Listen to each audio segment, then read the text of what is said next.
In this video, I want to have a look at how we can find out the greatest coefficient that we're going to end up with in a binomial expansion. So we don't want to have to go through and actually write out the whole expansion if we want to be able to find this greatest coefficient.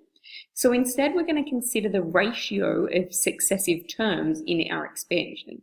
So we're going to consider the expansion of a plus b to the power of n, and we're going to find the ratio between the kth term and the k minus 1th term.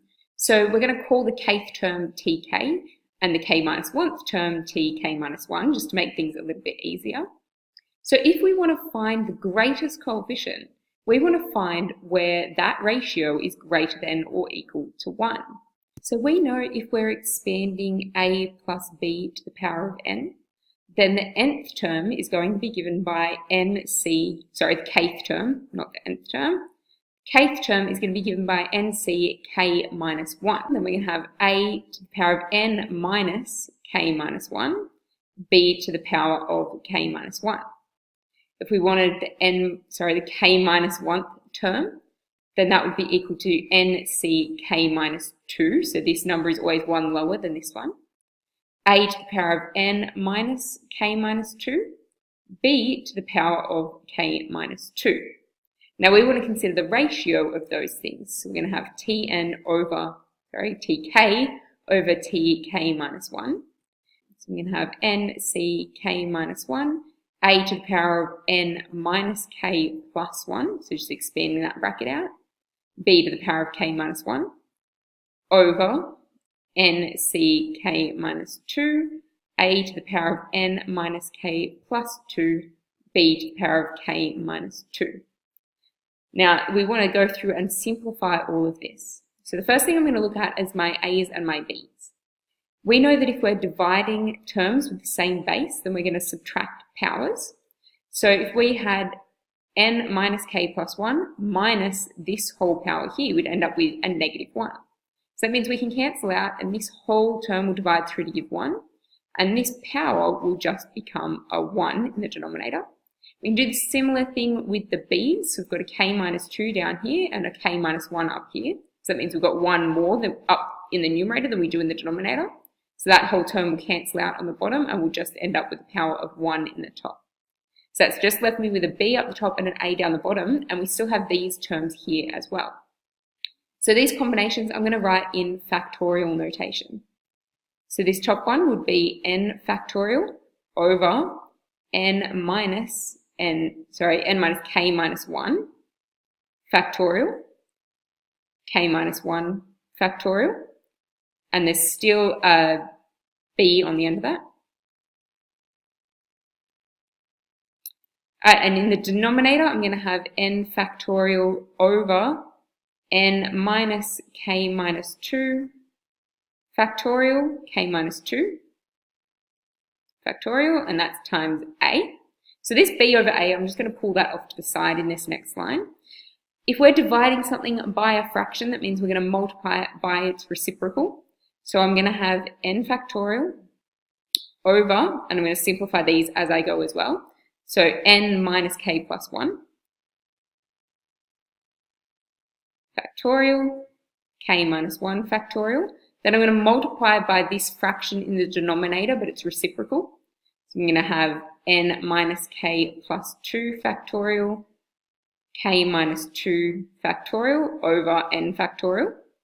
And I've still got my b over a on the end there as well. And now I want to simplify what I can. So my n factorials are going to cancel out. Now these factorials here, I'm going to have to simplify those down. So I'm going to break them down a little bit more.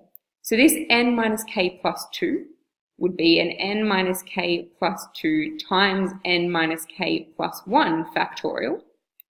And then I've still got my k minus 2 factorial on the top as well. And in the denominator, I'm going to have n minus k plus 1 factorial. This k minus 1 factorial, I'm going to break it down into k minus 1 times k minus 2 factorial. And I've still got my b over a on the end. And then we can cancel more things. That n minus k plus 1 factorial cancels out, and my k minus 2 factorial factors out as well. Alright, so that, I'm going to write that up here. is going to give me n minus k plus 2 over k minus 1 multiplied by b over a. So this is something that you might want to remember. So that, rather than going through this whole process every time, that is the ratio between my kth term and my k minus 1th term. So what we can do is we can evaluate this and then set that greater than or equal to 1 and use that to help us find the greatest coefficient.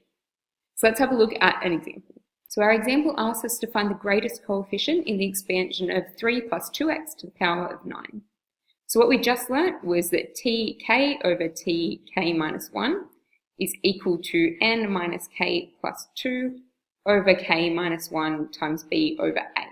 So if we substitute things in there, we're going to have our n is 9 in this one.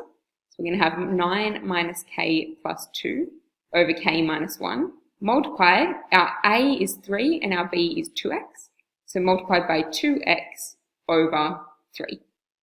So if we simplify that a little bit, 9 plus 2 is 11 and times that by 2. So we'd have 22 minus 2k in the numerator. And then we'd have 3k minus 3. And I'm just going to leave my x on the end there. Now we want this coefficient. We don't care about the x. We just want the coefficient, the number at the front. We want this section to be greater than or equal to 1. So we're going to have 22 minus 2k over 3k minus 3 is greater than or equal to 1. And I want to solve that inequality. So I'm going to come up this side so I have a bit more room, but I'm going to multiply both sides by 3k minus 3. So I'm going to have 22 minus 2k is greater than or equal to 3k minus 3.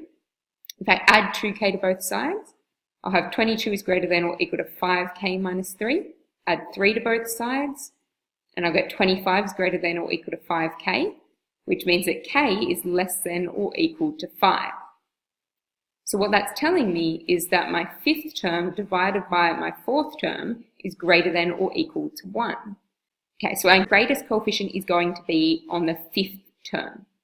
So to find my 5th term, I can use the expansion that I know. So I'm going to have 9c4, because my 5th term, I use a 4 there. Then I have a, which is my 3. So 3 to the power of 9 minus 4, multiplied by my b, which is 2x, to the power of 4. So going through and expanding that whole thing, and including that 2 to the power of 4 as well, this whole thing would give me 489,888 x to the power of 4.